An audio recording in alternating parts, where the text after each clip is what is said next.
มาจงค่ะมาส่งผมมาพูดไม่เกี่ยวไม่เกี่ยวนั่งครับนั่งครับมาจงค่ะนั่งครับนะนั่งครับตั้มโดนแดดนี่โดนแดดอ่ะยันเหเช้านาทีเพราะว่าปุ้งเสียอะไรเปิดกองแววอ่ะแต่รัดอันลองเฮิร์นกัน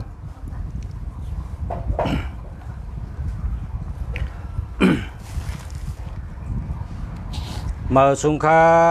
มาสุงพ่อแม่พี่น้องเขากูก้นค่ะมาสุงค่ะเมื่อได้ออกมาลัดลองเฮ็ดเฮิร์นหมากมีเฮิร์นลาบหลีเมื่อในขัดเดดัดลองเฮิร์น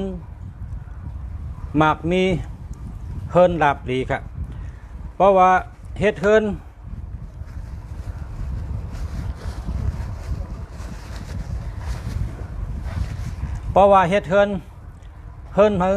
หมากมีเพราะเผอเคยมีเฮิร์นอันเป็นเฮิร์นหมากมีเฮิร์นลาบหลีถ่อมรายการอันไหนค่ะตอนไหนค่ะตอนนี้เป็นตอนตาเฮิร์นอันเฮ็ดเย้าเฉเป็นเฮิร์นลาบหลีเฮิร์นหมากมีค่ะก้อยกะหมากมีอันลุงฉลาดนี่ลองการหมากมีขึ้นอย่างมาสูงลองหาเงินได้นำกล้าขายได้หลีการขายลองเฮ็ดป้ายหมากมีกูลองขึ้นอย่างมาสูงค่ะเนาะนะข้อที่หนึ่งเนาะข้อที่หนึ่งครับข้อที่หนึ่งในว่าเฮิร์นข้อที่หนึ่งพักดูแต่ไรผุยเข้าครับ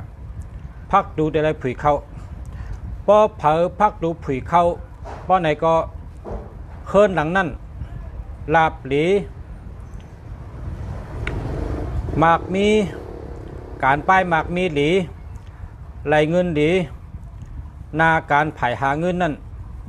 ป่องแจงแรงเจอเนื้ออกเนื้อเจอเนื้ออกเนื้อเจอเนื้อปลายวนเนื้ออกกูก้นค่ะ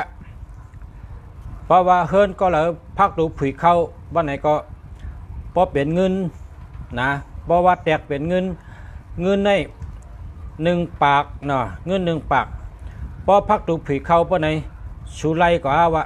5 ตองนะไร5 ตองตั้งดีไร5 ตองเนื้อปากนึงนั่นสุไร5 ตองไรเศร้าครับเพราะว่าพอดูผุยเข้า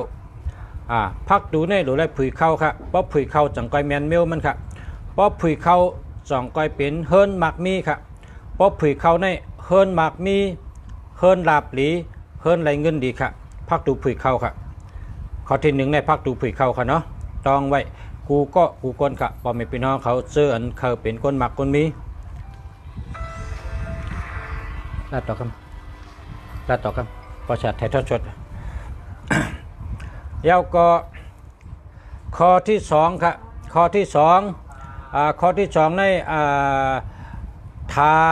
างพายครับทางพายลงนั่นแต่ละแต้มลงหรือปืนเฮิร์น1เพราะว่าทางพายลงแต้มลงเย้า1ไหนก็พักดูมันแต่ได้ผุยเข้าเหมือนกันค่ะเย้าก็โหตีนังทางพายนั่นแต่ได้ขวางพักดูค่ะแต่ได้ขวางพักดูพอขวางพักดูไปในจึงเฮิร์นดังนั้นไล่แทงเย้าค่ะ5 ตองเมื่อไกล5 ตองกำใน5 ตองไล่40เย้าค่ะเมื่อไก่เศร้ากำในเศร้าไร40แล้วค่ะนะเฮิร์นหลังหนึ่งในเหมือนโตก้นค่ะโตก้นในมีโตก้นแล้วก็มีซบนะซบเขาในกินข้าวกินพักเกี่ยวเหอื่นลงกันนะต้องบ่ซบเขาหลีเขาก็กินไรบ่ซบเขาหลีกินก็ไรเฮิร์นหลังหนึ่งก็เหมือนกันค่ะเฮิร์นหลังหนึ่งนั่นบ่พักดูมันหลีบ่พักดูผุยเข้าก็ปองว่าเงินเขาคำเขาอุกจับเปเจเขาตั้งดีเขาขยะพอพักดูมันอ่ำลีมันก็เหมือนชอบก้นอ่ำลีน่ะกินช่างไร ในเฮือนนั่นก็มันมีสังก้นในปอชบดีกินสังก็ไม่ได้ในต้องมันก็มีสังนะก็เพราะฉะนั้น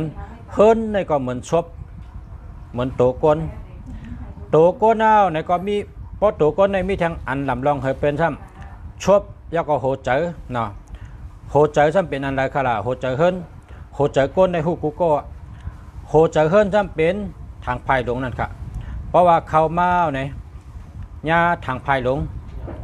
เพราะเขามาญาทางภายหลงเพราะญาทางภายหลงพักตีนังภายนั่นแต่ได้ขวางไว้นะเพราะขวางในแมนเมลมาอันนี้ระยะ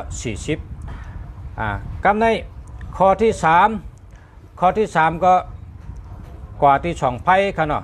เฮิรนในหาระยะเงินเขาเยอะการป้ายมักมีเหลียนะจ่องจู้ไรจ่องหอมไรจ่องเก็บหอมไรจ่องเก็บจู้ไรจ่องกึดไรอันว่านั้นเฮิรนในซ้ำกวาดด้วยทางตั้งหลังค่ะให้เตรียมลงแทงกวาดด้วย2ไพ่ก็พักดูแต่ละผุยเข้าเหมือนกันนะผุยเข้าเจ้าไหนครับมี3ตีนะปืนเฮิรนแต่ละเปลี่ยนกันอย่าไปมีกุนอย่าไปมีลิ้นอย่าไปมีมาหินอย่าไปมีมาอุดชงขึ้นนะอย่าไปชงขึ้นละเนาะแล้วก็พอเอาน้ำถอกให้ไหลเข้าเฮิรนมือลงที่ทางภายหลงแล้วก็ลงกับเนื้อ2ไพ่เจ้าไหนครับเนาะแล้วก็ข้อที่2ไพ่ข้อที่4เหือกพักดูข้อที่5เหือกพักดูหน้าเหือกพักดูหลังนะครับเนาะข้อที่6พักดูไหวกะตั้งเด้อเข่งพลาเฮาไหวกะตั้งนั่นจังก็เป็นเฮิรนก้นหมากก้นมีค่ะเฮิรนดับดีมาซุงค้าเมื่อในกปมีพี่น้องมาเปิดน้ำค่ะก็ย้อนข้าวยำกันไหนก็ขาลัดกันไหนเห็นมือพกมือฮื้อปอโตตันค่ะจังก็มาลัดแทงค่ะมาซุงค้าย้อนช่วยกูก็ขึ้นใหญ่มาซุงเฮาอยู่ดีมีเงินเฮาห่างดีกึกปืนกูก็กูก้นค่ะมาซุงค้า